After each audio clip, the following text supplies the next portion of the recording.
Danes zapeljemo Audi e-tron, Opel Astra in Hondo HR-V. Potem se z električnim avtom odpeljemo od Ljubljane do Münchna in ugotovimo, da se to potovanje, saj kar se električnih izzivov tiče, še ni nič spremenilo. In vas povabimo na skupno delavnico, ki bo zelo vozniška. In zelo tehnična.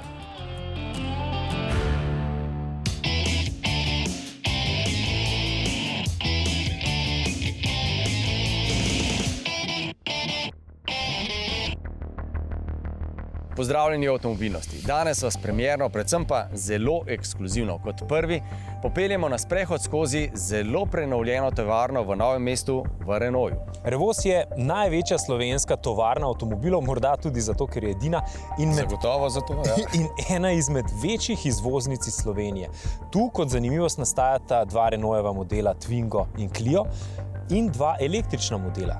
Električni Twingo in zaradi partnerstva z Daimlerjem tudi električni Smart 4. Proizvodnja avtomobilov je sestavljena iz 4 ključnih stebrov. Iz oblikovanja pločevine, varjenja, lakiranja in sestave. In v novomeškem Revozu prav vse ključne 4 dele opravijo sami, kar pa sicer ni pravilo v vseh tovarnah.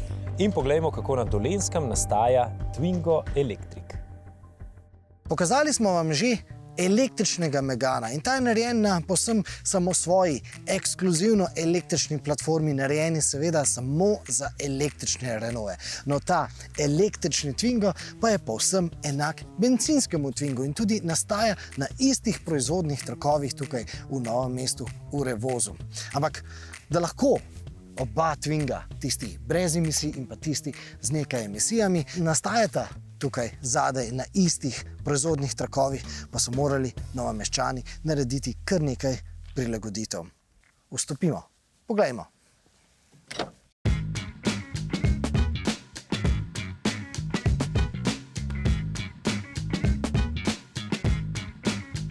Bistvena prilagoditev Revozove proizvodnje na električnega Twinga je seveda novi dodatni obrat, sestavljalnica baterij.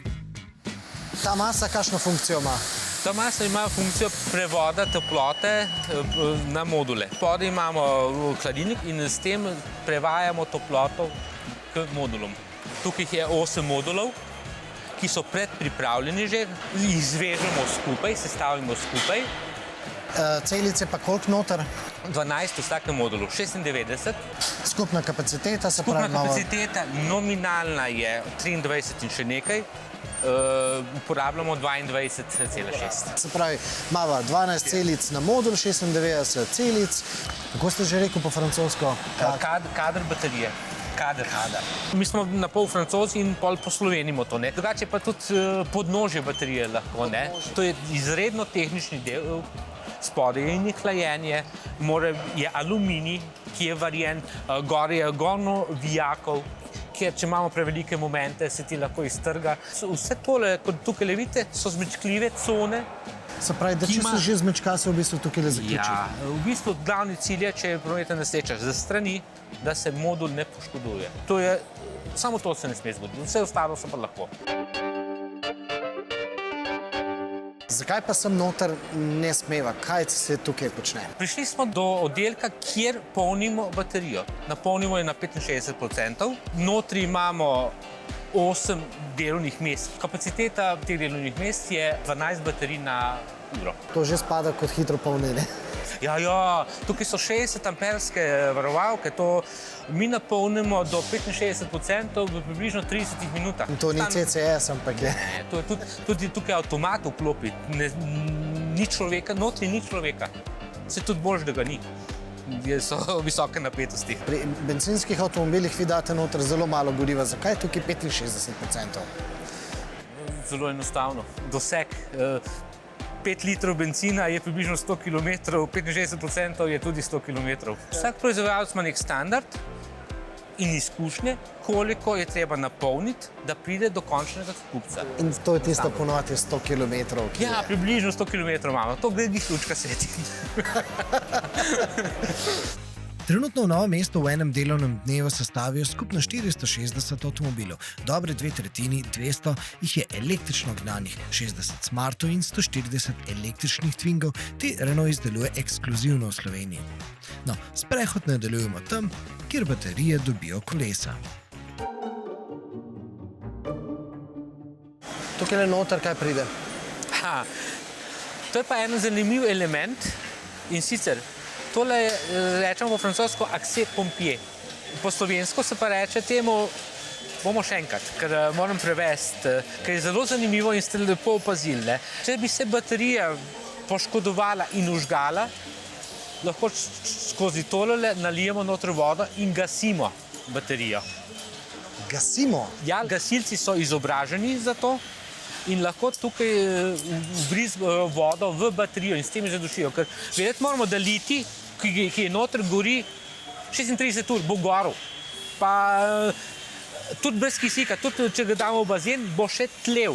In edina možnost je, da baterija se umiri, ohladi, da jo hladimo z vodo. Ok, se pravi, kako pa se pravi ta stvar, čeprav razumemo, potem neko cev ven speljano? V bistvu, ker gasilci bi mogli biti opremljeni s svojo cevjo in tukaj s hidrantom jo zaliti baterijo. Aha, se pravi, to je že takrat, ko avtomobil že razrežejo škare in Že takrat, ko gori. Ja, pa kako pridejo zraven?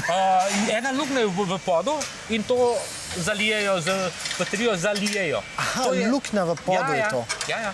A to pa lahko tudi kje vidimo? Tukaj je, lejte, vidite, tukaj je mašilka, pride z notranje strani, prebijemo šilko in gre direktno voda v baterijo. In s tem jo utopimo. Ampak kako pride gasilec do tele odprtine? Čez vrata, gorej. Čez vrata gor? Gorej, pride v voznikov prostor in lahko to luknjo zbije, tako da potem gre voda direktno v baterijo. Od zgori imaš še luknjo? Ja, gorej mora iti.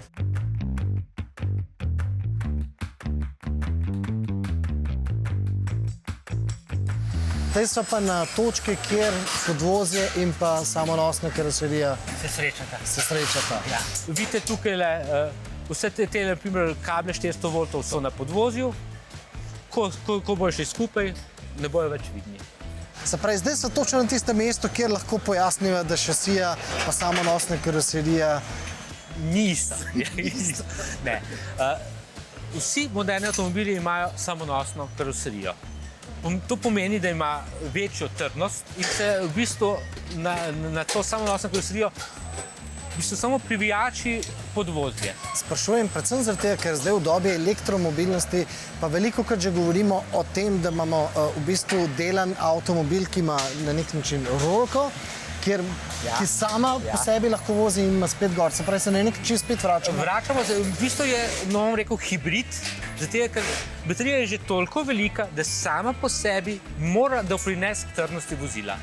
Prej rezervoar, ki je bil, ko smo ga videli, plastičen, pač ni mogel, baterija pa lahko. Že sama teža 200-300 kg mora nekaj prinesti avtomobilu, ne pa samo nositi module.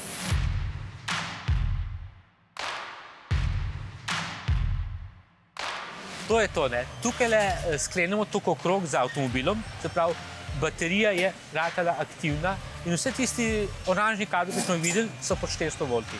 Vse je že zaščiteno, sedaj imamo tukaj okrog sklenjen, avto bi lahko funkcioniral. S tem, ko je on ustaknil tole. To je glavno stikalo. To je to stikalo, series plug mu rečemo. In s tem staknemo potem Se pravi, to, ko je v bistvu gordov in ga zahaklal. Zahaklal, to je to. Ja. Na tem mestu je ta baterija postala problem za delavca ali ne? Problem ne. Oziroma varnost.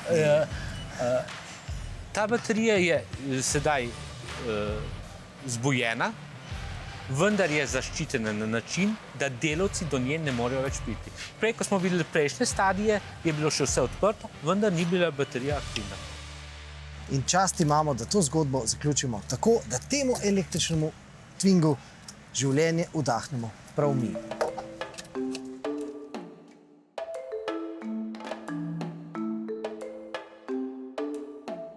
Se kdo še spomni Dieselgate afere? Od takrat je minilo približno 7 let in v tem kratkem času se zdi, da se je v svetu avtomobilizma vse postavilo na glavo. Pa ne samo na glavo, predvsem se je vse skupaj postavilo na elektriko, tako se saj zdi.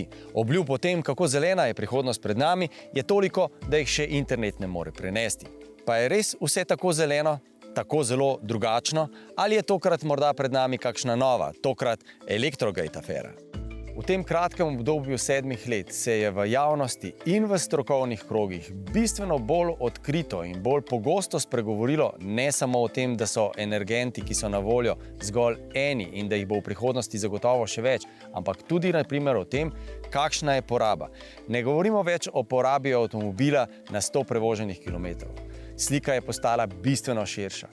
Zanima nas, kakšen je ogljični odtis celotnega življenjskega obdobja avtomobila. Od tega, kako in na kakšen način, s katerimi surovinami in s kakšnim ogljičnim odtisom so bile pridobljene surovine za izdelavo avtomobilov.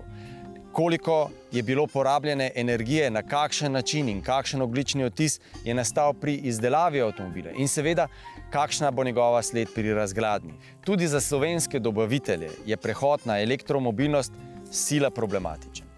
Najprej zato, ker je sestavnih delov v električnem avtomobilu bistveno manj. Za vsak del, ki bo vgrajen v nov avto, bo zelo pomembno, na kakšen način je bil narejen, z kakšnim nizkim ogljičnim odtisom. Slednje pomeni, da so slovenski dobavitelji v avtomobilski industriji pod sila velikim pritiskom, saj bo vgrajenih delov manj, tisti, ki pa bodo vgrajeni, pa bodo morali biti narejeni kar se da ekološko, kar pomeni, da morajo prav zdaj, v teh negotovih časih, vlagati v čim bolj zeleno proizvodnjo.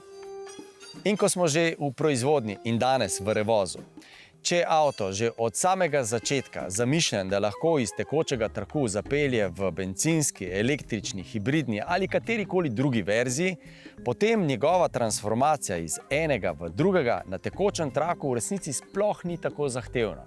Ampak poglejmo, kako je to videti.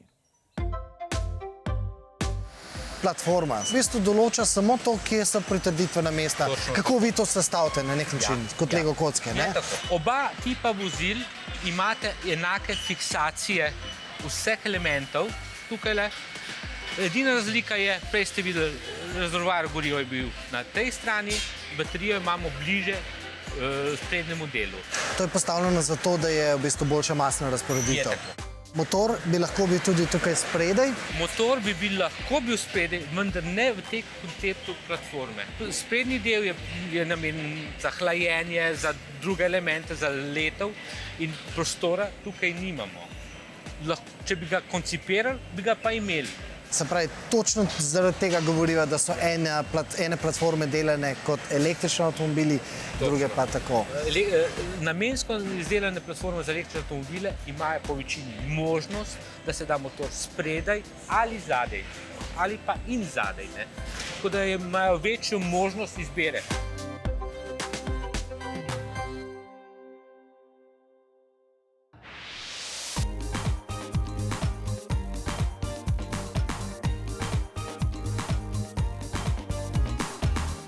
Prvi vtis nedvomno šteje. Čeprav avtomobilski strokovnjaki pravijo, da ljubezen na prvi pogled pri avtomobilih velikokrat hitro zvodeni. Ob obliki pa pri Oplu precej stavijo tudi na notranjost.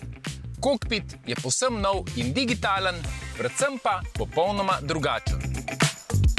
Well, the biggest surprise is the Pure Panel, and you can see it right here. We have the Pure Panel here, and then the Pure Panel Pro, and this for me is the biggest surprise in the Astra, and it's basically two massive 10-inch screens that's right directly in front of the customer, and it gave our design team the opportunity to design Opel unique graphics, a graphical universe that's specific to Opel and Vauxhall on one massive canvas. So that's the biggest surprise, yeah.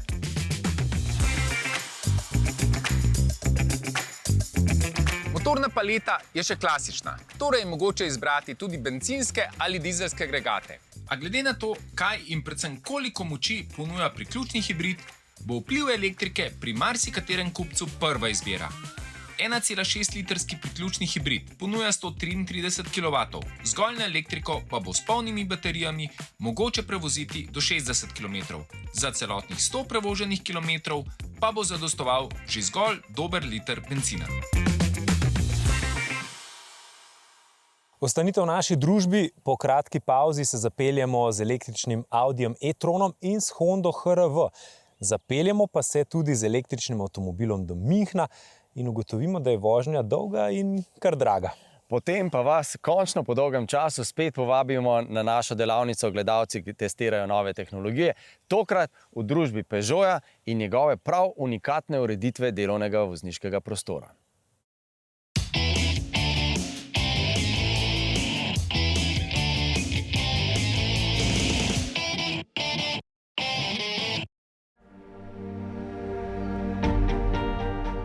V začetku so bili hibridni in nato električni avtomobili precej čudnih oblik.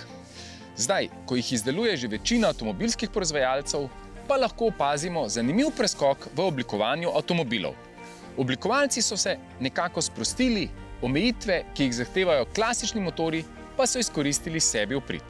Pri Audiju z oznako e-tron označujejo njihove električne avtomobile, z oznako Q pa križance.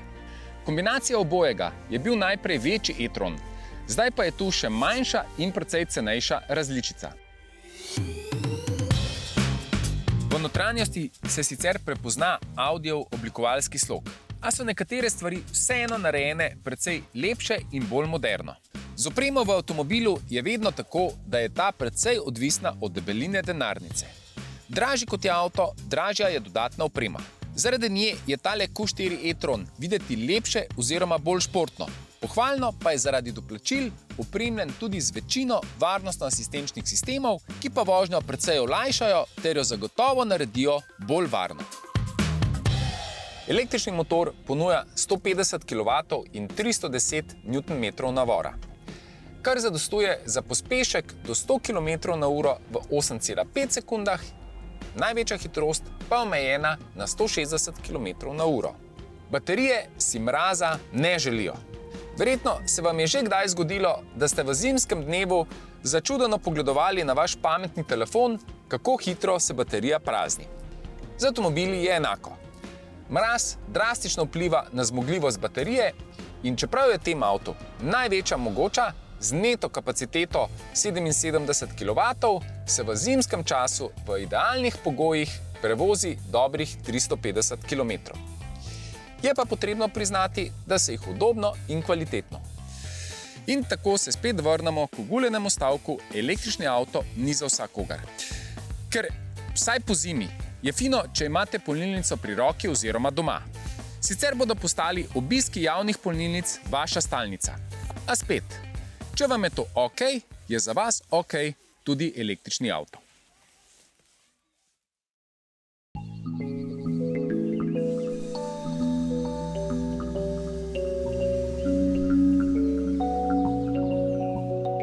Ta avto bi zlahka imenovali tudi Honda hibrid. Tako zelo se zdi zares pomembno, da je Honda na evropski trg pripeljala novo generacijo modela HR-V, ampak ta avto zdaj na stari celini žene zgolj hibridni pogon. Gre za klasičnega hibrida, torej hibrida, ki svojo baterijo polni brez polnilnega kabla.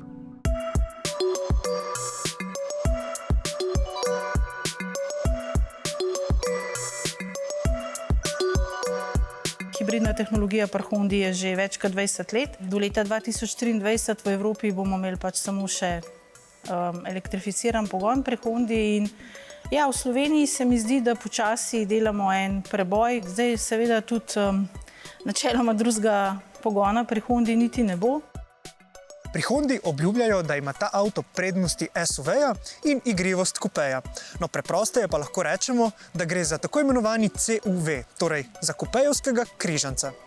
Hitro postane jasno, da je ta avto nekoliko manjši od tipičnih družinskih SUV-jev.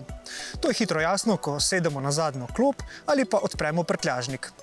Slednji ima prostornino le dobrih 300 litrov. Zato pa se nam po drugi strani še toliko bolj priročna zdi tale rešitev. Pri Hondi ji pravijo magični sedeži, magic seats. Poglejte, z le nekaj potezami lahko zadnjo klop zelo preprosto zložimo in žrtvujemo, s tem pa pridobimo zelo priročen prostor v zadnjem delu avtomobila. Sigurno ena dobra lastnost je, da ima ta tank na sredino umeščena, kar ponuja potem pri teh merah sigurno več možnosti, da je lahko tudi avto noter prostornejši. Armatura je tipično japonska, tipična za Hondo, brez pretiravanja, z detajli in z zasloni, ki so striktno usmerjeni k funkcionalnosti. Tukaj ni kiča.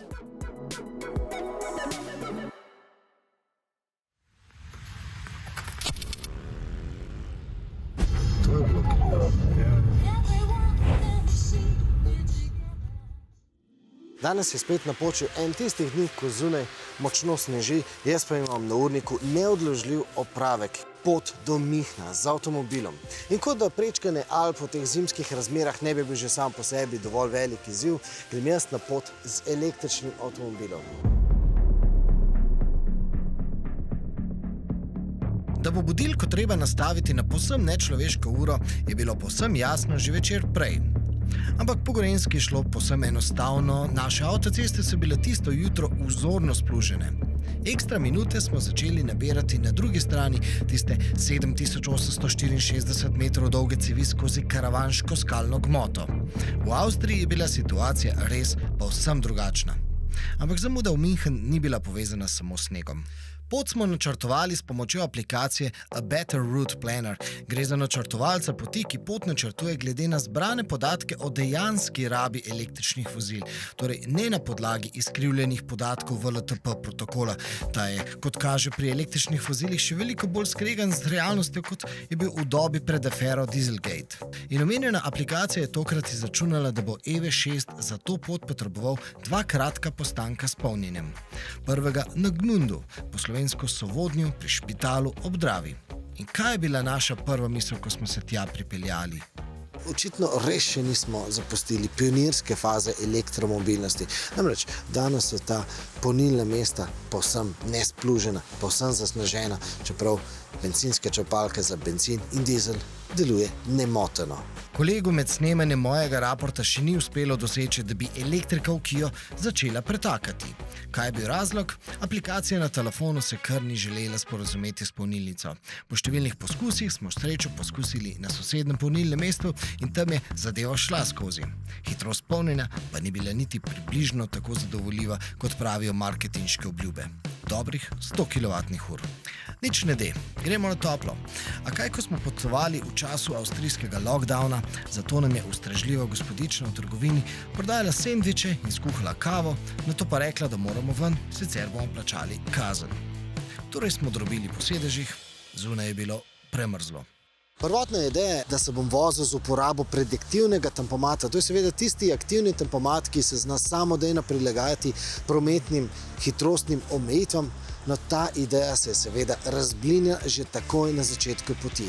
Namreč sneg je prekril vse senzorje in danes je vožnja povsem manualna.